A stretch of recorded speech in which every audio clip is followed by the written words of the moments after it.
Hey, Olá! today we're going to be taking a look at and giving our first impressions for the head-to-head card game Air, Land and Sea.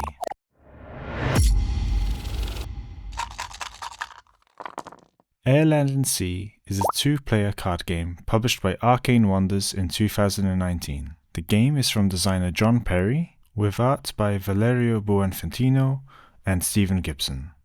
Gameplay takes around 20 minutes, with the game being played over a series of rounds.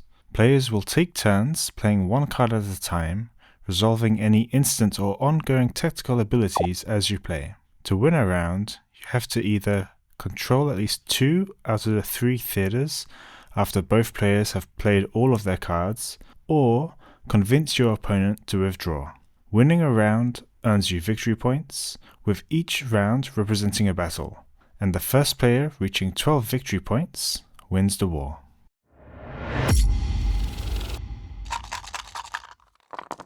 We have the revised edition of Air, Land and Sea, and in this box you will find 18 color-coded battle cards consisting of 6 grey cards for air, 6 green cards for land, and 6 blue cards for sea. 2 Supreme Commander cards, which represent who plays first and shows the respective withdrawal points. 3 theater boards, also color-coded, for air, land and sea, that represent the areas you play your cards in. 14 score marks, made up of 2 gold 6s, 6 silver 3s, and 6 bronze 1s, and the rulebook. The game features nice illustrations on the cards, with clear color coding and strength values. The cards themselves are of a nice quality, featuring a linen finish, which is something we really like on our cards, as it feels premium to us. The supplied rulebook is very nice and does a good job of teaching the game. We did have a few uncertainties though regarding some of the card abilities, but this was easily clarified by looking it up online, where we even found questions being answered by the board game designer on Board Game Geek. The scoring tokens are also of a good quality and thickness, as much as a cardboard token can be, and everything fits back into the box nice and neat, with plenty of space for sleeved cards or even the later game Air, Land and Sea Spies, Lies and Supplies, should you wish to combine it into one box.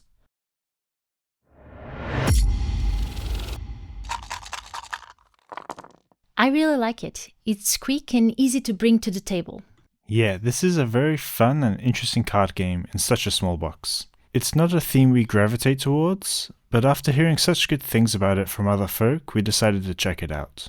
Yeah, I was not sure about war games in general. It's not normal our cup of tea, but from what we heard about it, we added it to our wishlist a while ago, even if it was just to try it out on a board game cafe or something. Once we found it on sale, we bought it.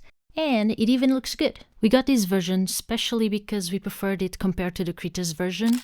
The colors, the illustrations, it's pleasant to look at and to play with. To us, that is very important. We have a problem in overlooking certain games when we don't jam with the aesthetic. We started off with the beginner mode as outlined in the rulebook, which sees you play to 3 victories and removes the withdrawing ability.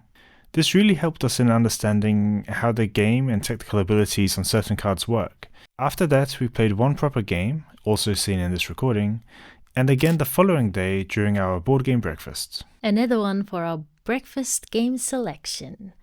This game is not as simple as it may seem. You may think you have a bad hand, but what unfolds during the game may change the turn of events and you end up winning.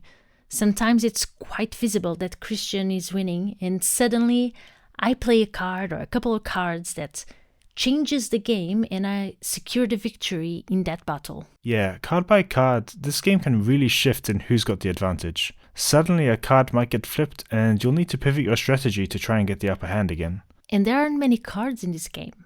At first I was like, oh no, again this card. Because I had one specific card for my first 6 battles, I think. But in different battles that card had a different impact, or the game itself had different outcomes. There's a lot of replayability because the order in which we play the cards can change the game completely. Yeah, even with such few cards, there is a lot of variability in how the game might play out, especially as any card can go into any theater if played face down. A face down card might only be worth 2 strength, but it can lead to some surprise moves and severe damage if it's later flipped back by yourself or your opponent. Oh, and in pure Christian fashion, he started playing mind games and playing face-down cards that I would eventually flip and surprise, it's 6! Or suddenly a card that allows him to flip one of mine and ruin my game. Just a little sneaky wartime shenanigans. The thing is that now we both use that tactic, and we never know if it's safe to flip the other's card. There are other interesting abilities too, not just flipping cards. One lets you pull another card from the deck, which can offer a big advantage. Another makes any face-down card worth 4 strength instead of the normal 2. And I quite like the blockade card. Not only does it have a high value, but it will prevent placement of a card in any adjacent theatre if there are already 3 cards there. At first there was some confusion with that one, because in this revised version a few words were missing that would actually have explained it clearly, I think. Yeah, we had to look that one up online for clarification, just to make sure we were playing it correctly. Which we didn't in the first few battles. But so far we have been enjoying this game, and when we end our no-buy era, we will definitely get the other one, Airland and Sea, Spies, Lies and Supplies, which has been on our wishlist ever since we have learned about the first one. Absolutely, the follow-up game to this looks good and can be played standalone or mixed in with the current theatres, which I think will make a fun addition to this game. Oh, a problem we have been facing in our first gameplays. We haven't withdrawn once. We have a I will fight until I die kind of approach. We want to see what we can do with the cards we have in our hand. We want to see how the game turns out.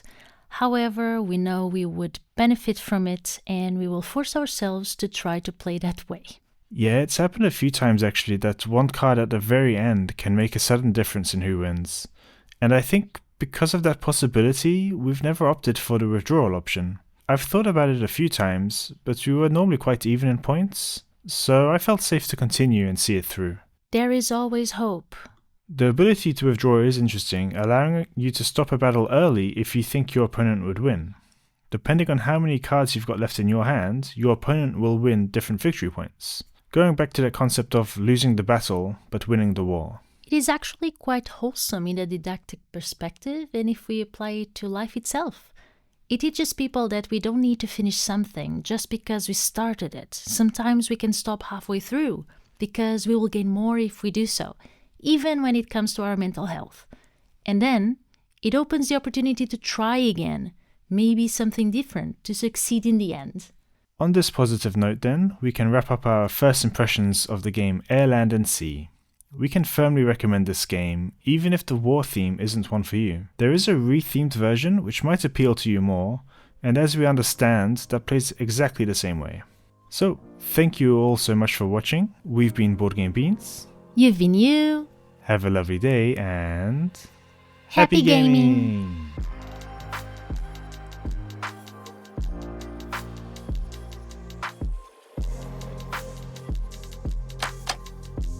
Airland and Sea, Airland and Sea. This video is over. Why are you still here? It's the outro of the song. But you can go ahead and click like and subscribe if you want to. Yeah.